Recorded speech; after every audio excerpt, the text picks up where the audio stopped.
Hello everybody, my name is Ricardo Espaillat and welcome to my economics lecture series, wherein we analyze the book Man, Economy and State by the great economist Mary Rothbard.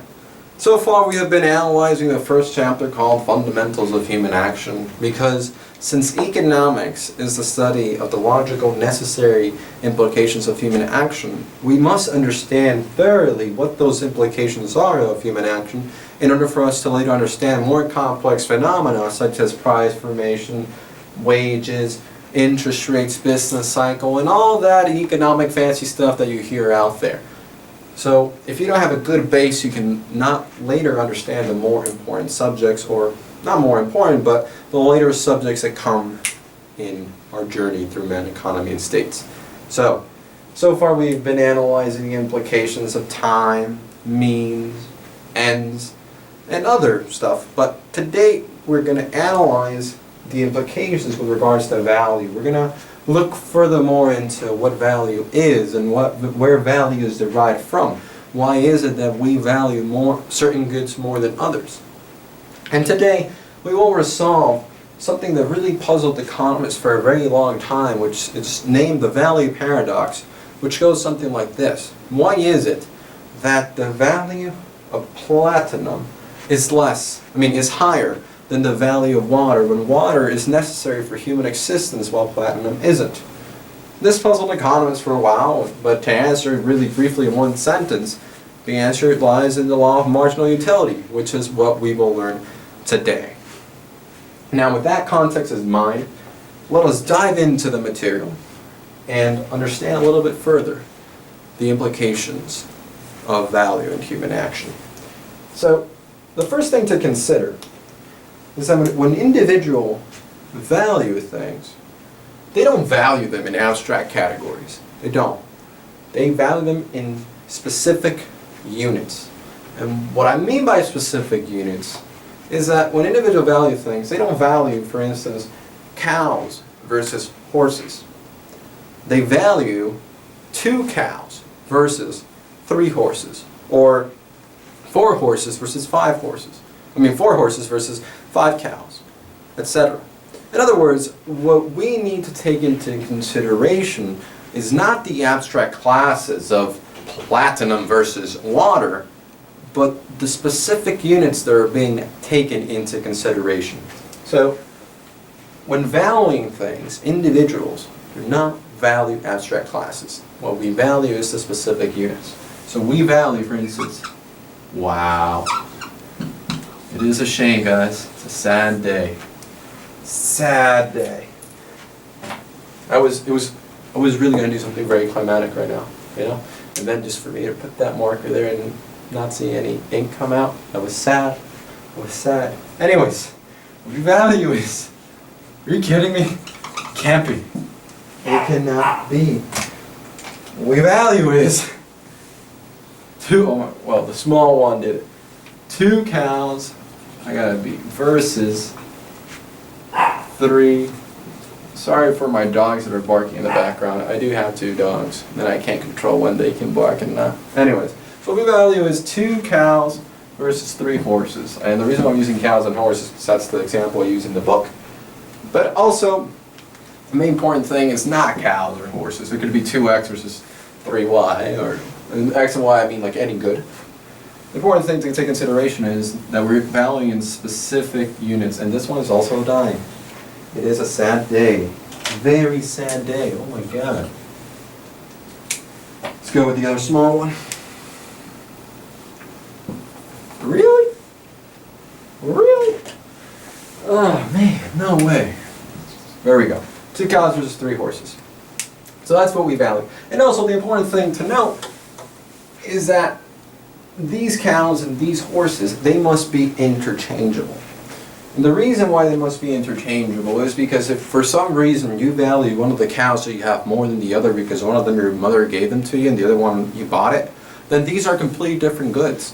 One of them is cow given to you by your mom that you have given subjectively some value, while the other one is just a cow that you bought. Now, you could argue that both cows are the same, but physically, but that's not the point. When we value things, we must take into consideration our subjective preferences. We must always analyzed from the point of view of the actor, because we are taking into consideration the actor's decisions, human action. All right, so even though physically those cows might be the same, because they have different subjective qualities in your mind, they may not be the same subjectively. They may have different value for you. All right, so with that in mind, we've got an interchangeability. The same with the horses. So they must be interchangeable. And when you have interchangeable, homogeneous units that each is equally capable of satisfying your ends, you call that supply. The supply of cows. So in other words, your supply of cows, in this case, is 2 cows. The supply of horses is 3 horses. So supply, before this marker dies, because that's been my life, is homogeneous, interchangeable, which is kind of the same, interchangeable units, each equally serviceable in satisfaction of human wants / ends. I don't know if that's exactly the same definition he uses in the book, but the important thing to know is to get the general concept of the supply of something. When you say supply of cows, supply of horses, supply of diamonds, what you're implicitly saying that those units are interchangeable homogeneous units, and then when you close your eyes and you want to satisfy an end, you can easily just pick this one and boom, satisfy your end. Alright? Alright. The reason why I bring supply is because it's important now. So we said that interchangeability means that they are the same in terms that we may close our eyes and we can use whichever one in order to satisfy our end. However, the value of these units, because our ends are in descending order of preference, change. The value of those units changes. They might be the same, but the value of those units changes. The value of those units depends on the quantity of supply that you have of those units, of that good, and also where it is at the margin, which indirectly is determined by the supply of those goods. And by at the margin, I mean the following. Margin, or marginal. Margin or marginal unit. Let's do marginal unit. Unit to be either 1, acquired, 2, given up. So the value of the cows, or the value of the horse, of the additional horse, will depend on the supply of the cows that you have, and hence, and on the marginal unit. And the marginal unit is whether it's going to be acquired or given up. In other words, the value of something is the relationship between the marginal unit and the supply of something. And the marginal unit changes depending on the supply of what you have. Alright? But now let's do like a graph to kind of illustrate that point. And we'll get into the law of marginal utility. We have our little graph, cute little nifty graph. And we have here ends. And of course our ends are valued in preferential order, in the sense, in ordinal order, our first end, our second end, our third end, and our fourth end. So we have our first end, our second end, our third end, and our fourth end. Then we got 1, 2, 3. This is quantity. I'm going to put Q. And we have, let's say, 3 cows. This is cows. We have 3. So our first cow, we'll use it for our first most desired end. Our second cow, we'll use it for our second most desired end. And our third cow, we'll use it for our third most desired end. Of course, this one has a higher value than this one. The first cow has a higher value than the third cow because the first cow is used for our first most urgent desired end. Alright? But now let's say that somebody asks you, you have to give up 1 cow. What would be the value that you're giving up? What is the value you're giving up? It's not like an amount, like a quantitative amount, but it is a value. You subjectively feel you're giving up a certain value. What is that value? The value is the value of the third end. In other words, the value is the marginal utility that you're giving up. The reason why it's marginal, because remember that at the margin means to be acquired or to be given up. So what is the value of the unit that is going to be given up? In other words, what is the value of the marginal unit, or what is the marginal utility of the third cow? The marginal utility of the third cow is the value of the end that that third cow is satisfying. So if we're to give up one, we're giving up the marginal utility of the third. If we were to give up a second cow, we would give up the value of the marginal utility of the second cow. Alright? If, however, somebody would tell you you're going to receive an extra cow, if you receive an extra cow, the value you're gaining is the value, the marginal utility of the fourth cow. And the marginal utility of the fourth cow is the value of the end that that fourth cow is satisfying. In other words, what is the value of the unit that you're acquiring? What is the value of the marginal unit? What is the value of, what is the marginal utility of that fourth cow? Alright, these are all different ways of saying marginal utility. But ultimately, the marginal utility, the reason why it's marginal is because we're talking about the units about to be acquired. And utility because that cow brings us utility. The reason why it brings us utility is because we value it. And the reason why we value it is because it is satisfying a certain end. And that end is less valuable than the first cow. Or the first end, sorry. Because the first cow that we receive, we're going to use it for our most urgent end. The second cow we receive, we're going to use it for our second most desired end. Third cow, fourth cow, fifth cow, successively. And with all of this in mind, we now have sufficient knowledge to actually arrive to the law of marginal utility, or the law of diminishing marginal utility, which states that the higher the quantity of supply of a good, the lower the marginal utility. And the inverse applies. The lower the supply of a good, the higher the marginal utility of that good. In other words, the marginal utility of the first cow is greater than the marginal utility of the fourth cow. In other words, we value more that first cow that we get more than the fourth cow that we get. Why? Because we must connect it to the ends that these cows are satisfying. Ultimately, we're human actors pursuing an end, purposeful behavior towards an end. So the first end, these cows don't actually represent cows per se. What these cows represent are the ends. Therefore, the marginal end, at first, if you had no cows, is higher than the marginal end of the fourth cow. So the marginal utility of the first cow is greater than the marginal utility of the fourth cow. If we were to add more cows, then our ends would be going down, hence the marginal utility of the cows. And this is why the price of gold, or today gold, is valued more than water. Because we have so much water that the additional unit of water that we were to get is less valuable to us than the additional unit of gold we were to get. Alright? It's because of the supply of water that we have. If you were in a desert, things would change. Let's say you have 10 ounces with you of gold, and you can't find water. You don't have any supply of water. This is you right now, and let's say this is water. This is you right now. You have with you 10 ounces of gold. This is you right now. And you have nothing. And this is, you know what that water symbolizes? Remember, it's not the good per se, it's what the end symbolizes. It symbolizes your life. So if somebody comes to you, a merchant, he's like, look, I have 3 gallons of water. And he's like, I'm willing to trade it for you for 10 ounces of gold.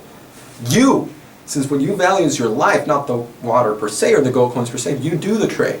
Because for you at that moment, your life is more valuable than 10 ounces of coin.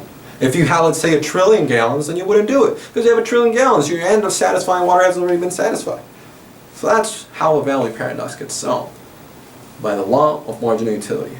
The higher the supply, or the higher the quantity of supply of a good, the lower the marginal utility, or the lower or the less valuable to you will be the additional unit. Alright? That's why we have these differences. And in the countries where water is valued more than gold, alright, which I don't know if there's any, because we live sort of in an open global market, open parentheses, all right? Then arbitrage and whatever. The point is, if it were not the case, it's because they don't have sufficient water. And what they're actually valuing is their life. At the end of the day, it's all competing ends. And these goods are claims on those ends. And we value those goods in accordance to the ends. All right? That's the important thing, and that's why everything derives from the concept of human action. Okay? All right. Now, let's add, so we are back here with our cows, and I'm sorry for the horrible markers. I really need to get new ones. Now let's put two goods into perspective. Let's bring back the horses again. Horses. All right, and we have our first horse. 1, 2, 3, 4, 5. We really value it. Our second one, let's put it here. Then our third one here. And then our fourth one. Oh, and then our fifth one. Okay, so 1, and then second, and then third, and then 4, and then 5th. Okay. Now, this will make sense now. Let's say that you're asked, oh wait, we haven't got into the 5th, that's for the addition. Let's say that they ask you the following question. They ask, okay, so you have 4 horses and you have 3 cows. You have to give up one of them. Which one would you give up? You would give up the one with the lowest marginal utility. In other words, you would give up the one who's currently satisfying your least value end. That's it. That's what I mean by lowest marginal utility. That's what marginal utility means. Marginal means unit at the margin, which means unit to be acquired or given up. And utility means the satisfaction that you get from that unit. Alright, so we compare the marginal utilities, or we compare those ends, which is what we're doing. So in this case, the value, they're not supposed to be equal. So in this case, we value the third cow more than the fourth horse. If it doesn't look like that, like you do a line, that is the case, alright? So what we would give up is the fourth horse. We would give up the fourth horse because we value it less. In other words, the marginal utility of that horse is less than the marginal utility of the third cow. So we would give that up, alright? It could be the case that later we would give up a cow instead of a horse. We would have to look at different preferences that we have, alright? However, if somebody were to tell us you're going to receive either an extra horse or an extra cow, what you do is that you analyze where in your value scales would these ends last. So in the fourth, if you get a fourth one, it's here, which this marker is dying, look, they don't need as much, and the fifth horse is here. In other words, the marginal utility of the fourth cow is greater than the marginal utility of the fifth horse. So if you were to acquire a horse or a cow, which one would you pick? You would pick the cow, because the end which that fourth cow is satisfying is greater than the end that the fifth horse is satisfying. In other words, the marginal value of the fourth cow is greater than the marginal value of the fifth cow. Remember, marginal because these are units that were going to be acquired. And utility because these units brings us satisfaction. And why does it give us satisfaction? Because we have value to them. Why do we have value? Because they satisfy our ends. In other words, this is another way of saying that the fourth ranked end satisfied by the cow is greater than the fifth ranked end satisfied by the horse. It's just competing ends at the end of the day. These goods are competing towards our ends. We are competing to obtain our ends with different goods. Now, the final point that I want to do is that when we actually have our scale of preferences in our mind and we come to our conclusions, what we actually do is we don't differentiate into, okay, our first cow does this and our first horse is scaled here. We actually have a combined scale of preferences. And by combined, I mean, let me do it here, hopefully. And, oh my god, combined scale of preferences.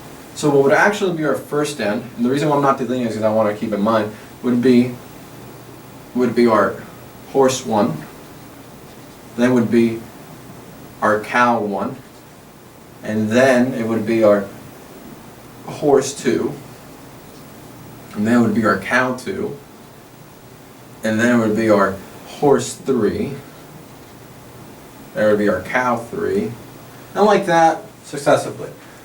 I know this doesn't look that well, but the point is, in your mind, you have those ends ranked like that. In other words, it's competing ends, not the actual goods that are competing. Yes, the goods are competing because each good satisfies a unique end, but actually, this horse represents an end. Maybe is riding with the horse, and this cow represents milk. And like that, you keep on following. It's not like you have these two in your mind, like I have horses, cows, gold, diamond, food, etc. No, they're all combined. And of course, as we mentioned in the previous section, these scale of preferences are constantly changing because you're subject to new information that's received by your senses. Boom, boom, boom.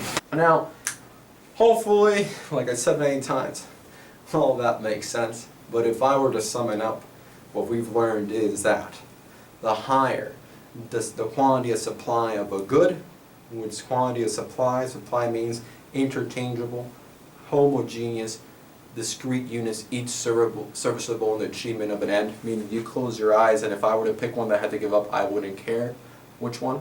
If I were to care, then we have to consider them different goods. For example, let's say you value one horse more than another because this one's called Seabiscuit and the other one is called Triton, and Seabiscuit gave it your mom. Then these are different goods, alright? They're not a supply of the same good.